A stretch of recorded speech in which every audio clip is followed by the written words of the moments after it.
Masih ingat sosok pria yang pernah membuat publik bertanya-tanya, bagaimana mungkin seseorang yang berstatus tahanan justru terlihat menikmati hidup bak tamu hotel berbintang?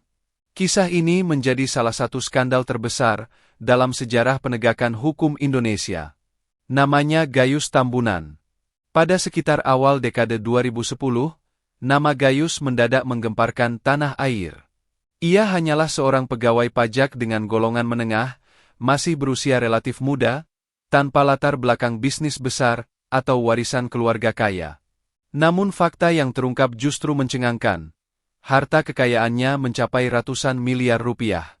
Angka yang nyaris mustahil bagi seorang aparatur sipil negara dengan jabatan biasa. Uang tersebut bukan berasal dari usaha pribadi, melainkan dari praktik negosiasi dan manipulasi pajak perusahaan-perusahaan besar. Gayus menjadi perantara yang mengamankan kewajiban pajak dengan imbalan fantastis. Namun ia bukan pemain tunggal. Di baliknya, terbentang jaringan yang jauh lebih besar dan gelap.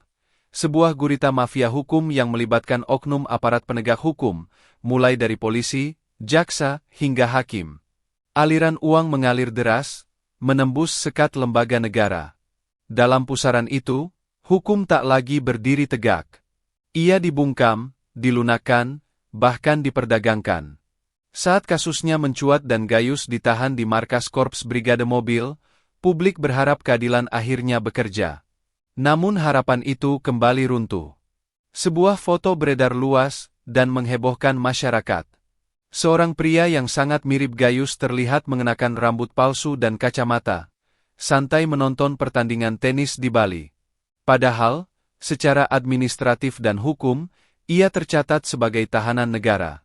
Foto itu menjadi simbol telak betapa rapuhnya sistem pengawasan dan betapa mudahnya aturan dilanggar ketika uang berbicara. Skandal tak berhenti di situ. Dengan identitas palsu bernama Sony Laksono, Gayus diduga bepergian ke luar negeri. Perjalanan ke berbagai negara disebut-sebut terjadi saat ia masih berstatus tahanan. Fakta ini semakin menegaskan bahwa jeruji besi bukanlah batasan mutlak bagi mereka yang memiliki kekuasaan finansial dan koneksi.